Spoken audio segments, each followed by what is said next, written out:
नमस्कार, आप देख रहे हैं महारू राजस्थान और आपके साथ मैं हूं भानु दीक्षित। 15वीं विधानसभा का पहला सत्र 15 जनवरी से शुरू होने जा रहा है, जिसे लेकर सभी आवश्यक तैयारियां पूरी की जा रही हैं। लेकिन अभी तक न तो सत्ता पक्ष की ओर से कोई विधानसभा अध्यक्ष नियुक्त किया गया है और न ही विपक्ष की ओर से नेता प्रतिपक्ष चयन हो पाया है। ऐसे में फिलहाल गुलाबचंद कटारिया विधानसभा के प्रोटेम स्पीकर यानी अस्थायी विधानसभा अध्यक्ष होंगे। कटारिया को राज्यपाल कल्याण सिंह विधानसभा सदस्य की शपथ दिलाएंगे। राज्यपाल कल्याण सिंह ने कटारिया को सामयिक अध्यक्ष नियुक्त किया है, जिन्हें सोमवार को राजभवन में राज्यपाल विधानसभा सदस्य की शपथ दिलाएंगे, तो वहीं अन्य विधायकों को गुलाबचंद कटारिया शपथ दिलाएंगे। कटारिया के सहयोग के लिए राज्यपाल ने 3 अन्य को भी नामांकित किया है, जिनमें भंवरलाल शर्मा, परसराम मोरदिया और महादेव सिंह शामिल हैं।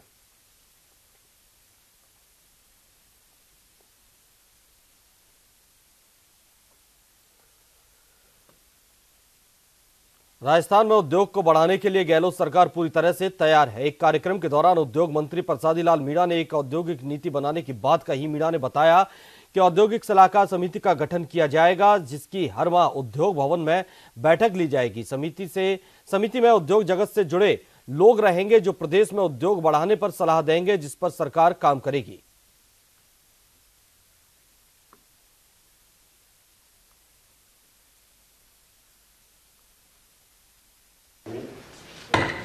आज आपके बीच आकर मुझे बहुत खुशी हुई कि आप सब लोग इतनी दूर से इतनी व्यस्तता के बाद सब एकत्रित होकर एक परिवार के रूप में आप मिले और आप सबका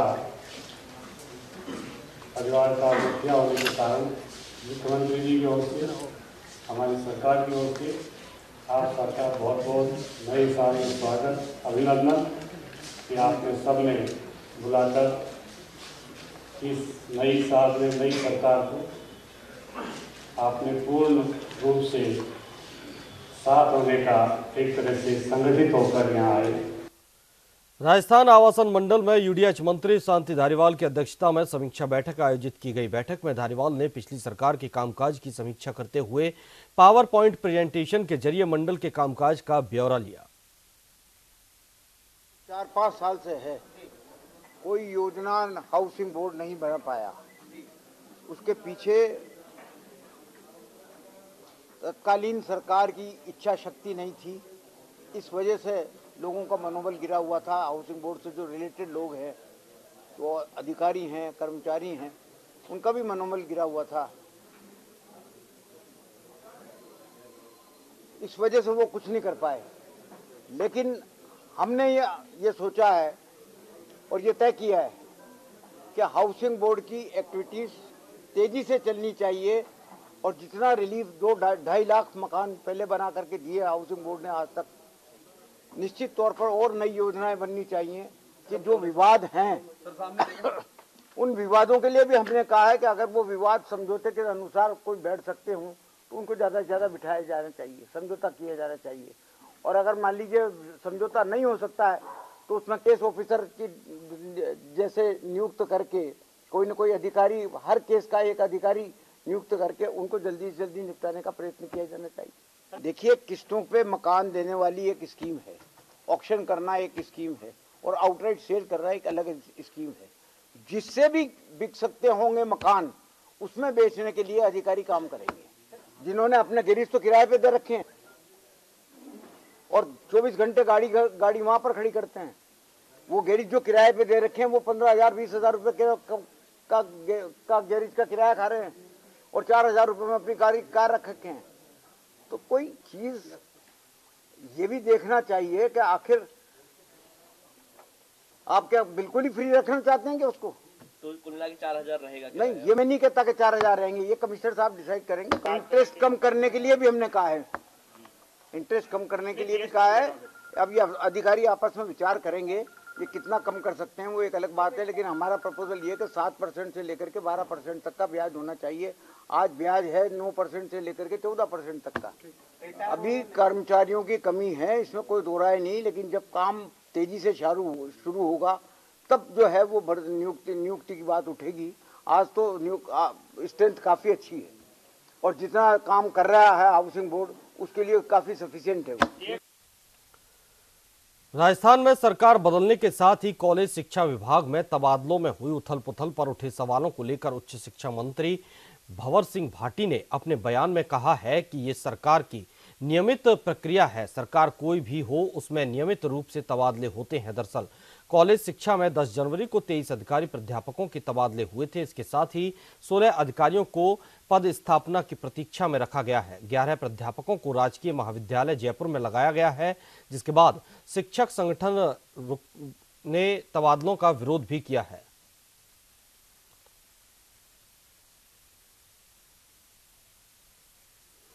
करने के लिए इसकी हम पूरी समीक्षा कर रहे हैं कि हर कॉलेज को छात्र संख्या के अनुपात में टीचर्स मिले, शिक्षक मिले। तो इसके लिए अभी नए टीचर्स भी लगातार आ रहे हैं और काफ़ी ने ज्वाइन कर लिया है। नई भर्ती जो खाली पद है उसके लिए हमने आरपीएससी को नई भर्ती के लिए भी लिखा हुआ है। तो निश्चित रूप से अभी तो शैक्षणिक सत्र चल रहा है। शैक्षणिक सत्र जब पूरा हो जाएगा उसके बाद में कॉलेज वार, कई कॉलेज तो ऐसे हैं जहाँ 1-2 अध्यापक ही हैं और कई कॉलेज है कहीं ज़्यादा है।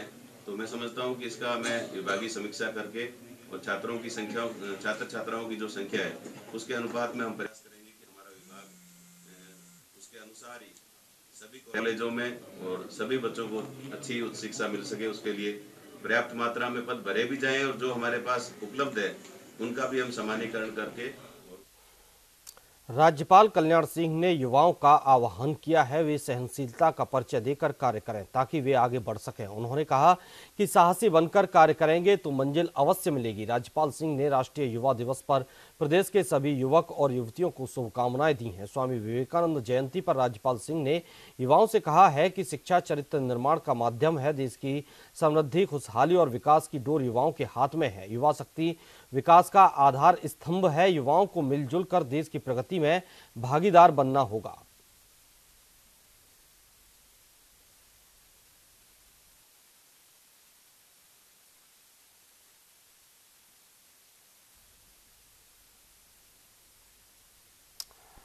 बीजेपी विधायक दल की बैठक रविवार को बीजेपी मुख्यालय में आयोजित होगी। बैठक में केंद्रीय वित्त मंत्री अरुण जेटली, केंद्रीय मानव संसाधन विकास मंत्री और प्रदेश चुनाव प्रभारी प्रकाश जावड़ेकर, बीजेपी के राष्ट्रीय उपाध्यक्ष अविनाश राय खन्ना भी मौजूद रहे। बैठक में विधायक दल का नेता तय किया जाएगा। विधायक दल की बैठक के बाद जयपुर में दुर्गापुरा के कृषि अनुसंधान केंद्र पर प्रबुद्ध नागरिक सम्मेलन आयोजित होगा, जिसकी अध्यक्षता केंद्रीय वित्त मंत्री अरुण जेटली करेंगे।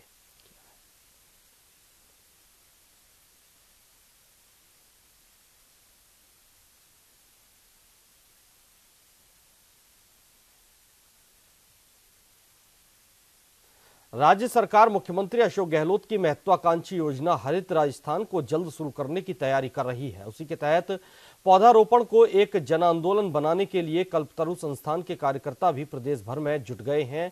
अभियान के तहत सिरसी रोड क्षेत्र में पौधारोपण किया गया। कार्यक्रम का शुभारंभ सहकारिता मंत्री उदयलाल आंजना ने बिल्व पत्र का पौधा लगाकर किया। आंजना ने अधिक से अधिक पौधारोपण कर अभियान को सफल बनाने की अपील करते हुए कहा कि अभियान के तहत सहकारिता विभाग भी पौधारोपण करेगा।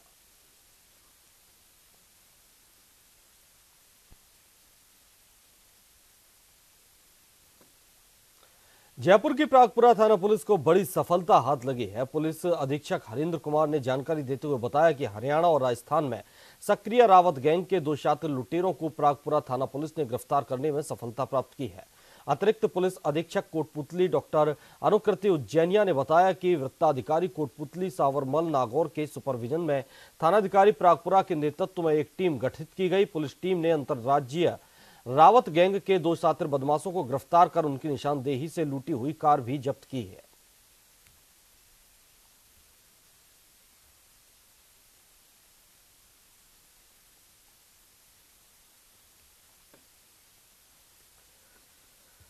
जैसलमेर के नाचना में कैबिनेट मंत्री साले मोहम्मद शनिवार को नाचना क्षेत्र के दौरे पर रहे। पोकरण विधायक साले मोहम्मद कैबिनेट मंत्री बनने के बाद पहली बार नाचना पहुंचने पर कैबिनेट मंत्री का ग्रामीणों द्वारा ढोल नगाड़ों के साथ गर्मजोशी से स्वागत किया गया।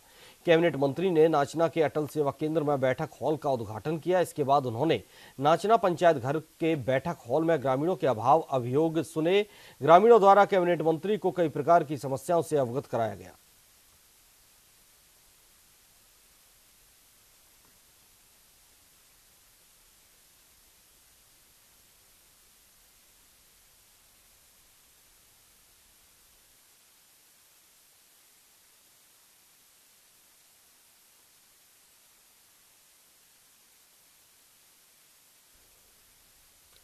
स्वामी विवेकानंद की 156वीं जयंती पर अजमेर के श्री आजाद युवा संघ के बैनर तले पैदल मार्च निकाली गई। इसके बाद स्वामी जी की श्रद्धांजलि सभा आयोजित हुई, जिसमें स्वामी जी के किए गए कार्यों पर प्रकाश डाला गया और उनकी शिक्षाओं को जीवन में आत्मसात करने का संकल्प भी लिया गया।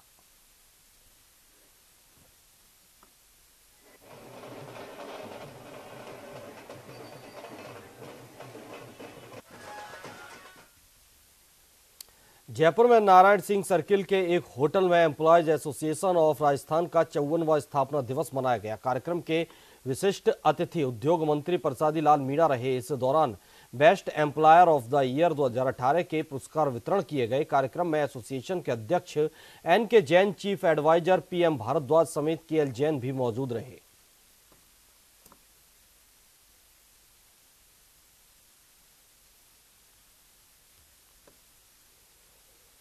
बीकानेर IG BL मीणा पहली बार खाजूवाला पहुंचे। IG मीणा ने खाजूवाला के में पहुंचने पर CO इस्माइल खान की ओर से पूगल दंतोर खाजूवाला पुलिस थाने का निरीक्षण करवाया गया और विस्तार से जानकारी दी। इसके साथ ही IG मीणा ने थाने के बीट कांस्टेबलों से मिले और कार्य के बारे में जानकारी ली। इस मौके पर IG मीणा ने पुलिस के जवानों का हौसला अफजाई करते हुए क्षेत्र में मन लगाकर कार्य करने और पुलिस का आमजन में विश्वास, अपराधियों में भय के नारे को साकार करने का आह्वान किया।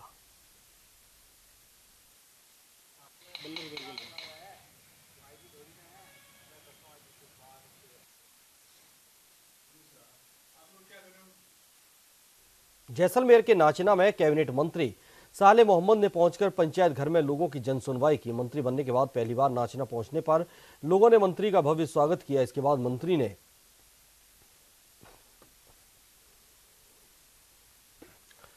स्थानीय गेस्ट हाउस में अधिकारियों की बैठक की। मंत्री ने अधिकारियों से लोगों की समस्याओं का निस्तारण करने को कहा।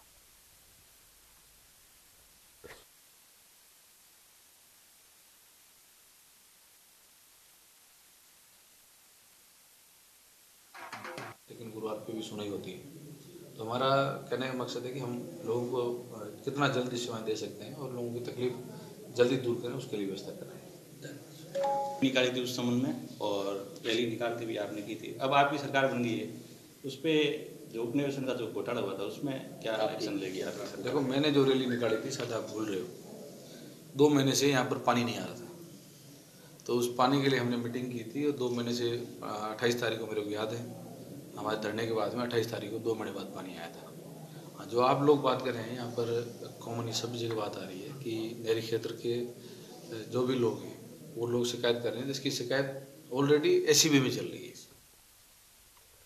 पाली में नेशनल हाईवे 162 पर जार्डन के निकट चलती कार में अज्ञात कारणों से आग लग गई, जिसमें कार सवार 6 युवक झुलस गए। उनमें 3 युवक गंभीर रूप से झुलस गए। जानकारी के अनुसार बिलाड़ा से पाली के लिए एक बारात जा रही थी। बारात की एक कार में 6 युवक में सवार होकर आ रहे थे, जिसमें अचानक आग लग गई। कार में आग की लपटें देख अन्य वाहन चालकों ने कार सवार युवकों को बाहर निकाला।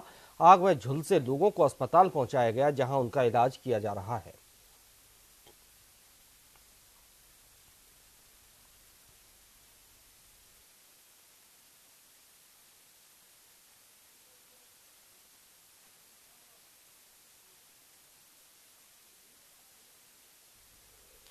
पाली पुलिस ने बड़ी कार्रवाई करते हुए चोरी और लूट करने वाली गैंग का पर्दाफाश किया है। सोजत सर्किल के सोजत रोड और सिरियारी थाना पुलिस की संयुक्त कार्रवाई में रावत गैंग के 5 लोगों को गिरफ्तार किया गया है।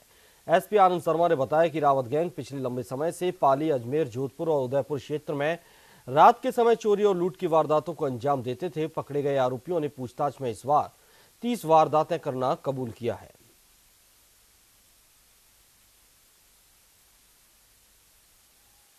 ये कुछ चोरी की वारदातें लगातार बढ़ रही थी। इसको देखते हुए पाली जिले में एक विशेष अभियान चलाया गया इन चोरों के खिलाफ और एक टीम गठित की गई। तो इसमें एडिशनल SP ज्योति स्वरूप जी के निर्देशन में CO Sojat Suresh Kumar ji, SHO Sojat road Prem Prakash और सिरियारी SHO और ये साइबर टीम इंचार्ज है गौतम, इन लोगों ने और लोगों मिलकर के एक गैंग का पर्दाफाश किया है, जिसका मुख्य जो सरगना है वो देवेंद्र उर्फ देवा उर्फ सुनील, उम्र 22 वर्ष, गिरफ्तार हुआ है। कस्तूरी युवा महोत्सव 2019 का आखिरी दिन खेलकूद और मौज मस्ती के नाम रहा, जिसमें जयपुर शहर के कई महाविद्यालयों के छात्र छात्राओं ने उत्साहपूर्वक भाग लेकर इस आयोजन को सफल बनाया। आयोजन और संचालन कॉलेज स्टूडेंट्स यूनियन की टीम ने प्राचार्य डॉक्टर सीमा अग्रवाल और डीन स्टूडेंट्स अफेयर्स डॉक्टर सरला शर्मा के मार्गदर्शन में सफलतापूर्वक किया। 4 दिवसीय इस आयोजन के अंतिम दिन खेलकूद की कई प्रतियोगिताओं में टीचर्स, नॉन टीचिंग स्टाफ और स्टूडेंट्स के बीच lemon spoon race, 3 leg race, reverse race समेत कई खेल प्रतियोगिताएं हुई।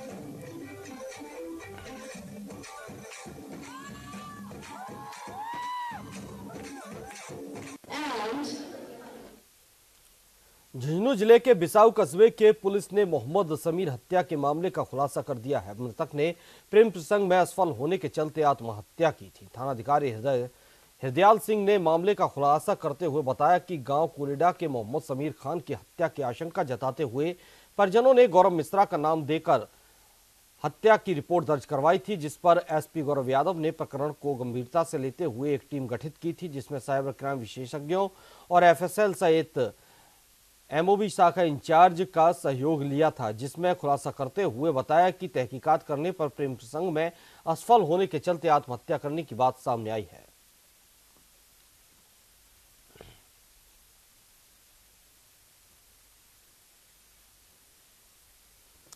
अजमेर में 3 दिवसीय वर्ल्ड फेयर का आगाज शनिवार को आईजी संजीव कुमार नर्जरी और जिला कलेक्टर विश्व मोहन शर्मा ने खुले आसमान में गुब्बारे उड़ाकर किया।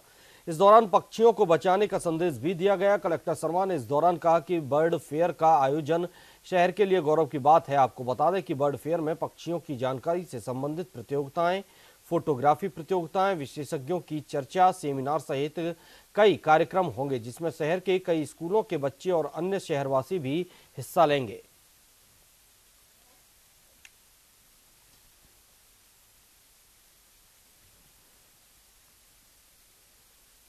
उदयपुर में भी स्वास्थ्य महकमा बढ़ रहे स्वाइन फ्लू के चलते खासा सक्रिय दिख रहा है। जिले के सभी 8 आयुर्वेद अस्पतालों में काढ़ा वितरण शुरू कर दिया गया है। शहर के सिंधी बाजार स्थित आयुर्वेद चिकित्सालय में भी विशेष काढ़ा बनाकर लोगों को पिलाया गया। चिकित्सालय प्रभारी शोभालाल औदित्य ने बताया कि स्वाइन फ्लू तब घातक हो जाता है जब समय पर उसका इलाज न किया जाए। लोगों में यह संक्रमण नहीं फैले, इसी कवायद को लेकर सैकड़ों लोगों को काढ़ा पिलाया गया।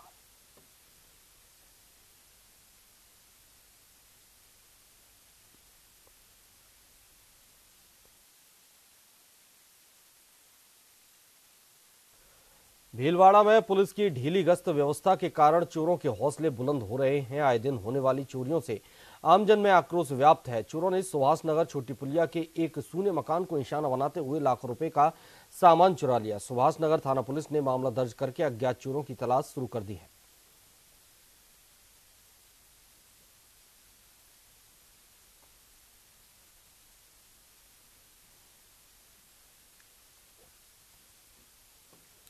राजस्थान इंटेलिजेंस शाखा ने एक हनी ट्रैप मामले में एक जवान को गिरफ्तार किया है। इंटेलिजेंस शाखा ने हनी ट्रैप के मामले में जैसलमेर से सेना के जवान सोमवीर सिंह को गिरफ्तार किया। इंटेलिजेंस शाखा ने सोमवीर सिंह को जयपुर की विशेष अदालत में पेश किया, जहां से 18 जनवरी तक आरोपी को पीसी रिमांड पर भेजा गया। सूत्रों की माने तो सेना का जवान सोमवीर लंबे समय से राजस्थान इंटेलिजेंस और आर्मी इंटेलिजेंस की रडार पर था।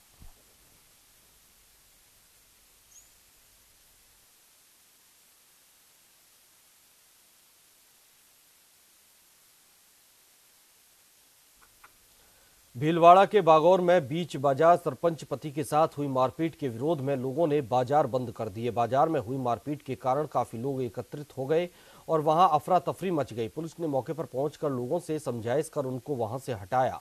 वहीं मारपीट करने वाले युवकों की दबंगई से परेशान ग्रामीण थाने के बाहर गिरफ्तारी की मांग को लेकर प्रदर्शन कर रहे थे। ग्रामीणों ने प्रदर्शन कर मारपीट करने वाले आरोपियों को गिरफ्तार करने की मांग की है।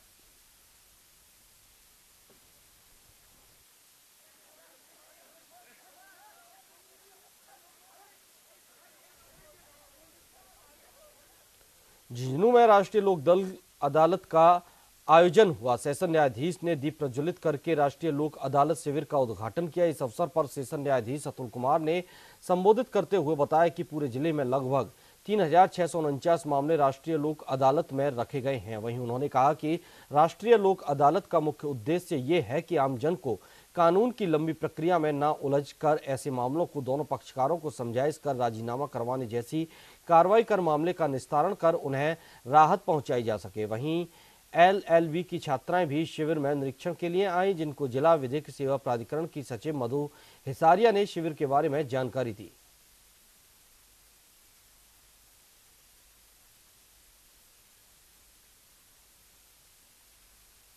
राष्ट्रीय विधिक सेवा प्राधिकरण के तत्वावधान में राज्य विधिक सेवा प्राधिकरण के निर्देशानुसार आज राष्ट्रीय लोक अदालत का आयोजन 12 जनवरी 2019 को पूरे जिले में किया जा रहा है।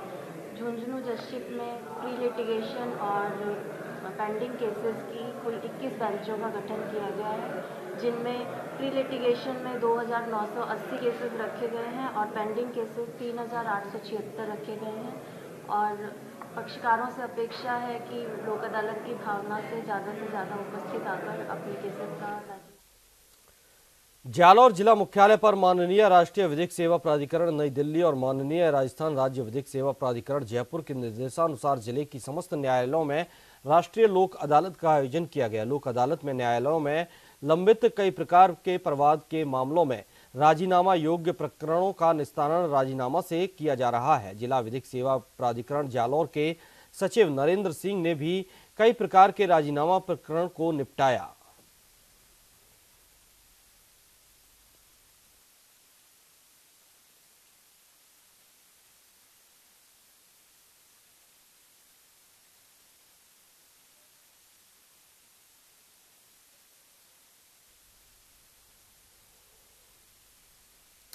बुलेटिन में फिलहाल इतना ही। देखते रहिए न्यूज़।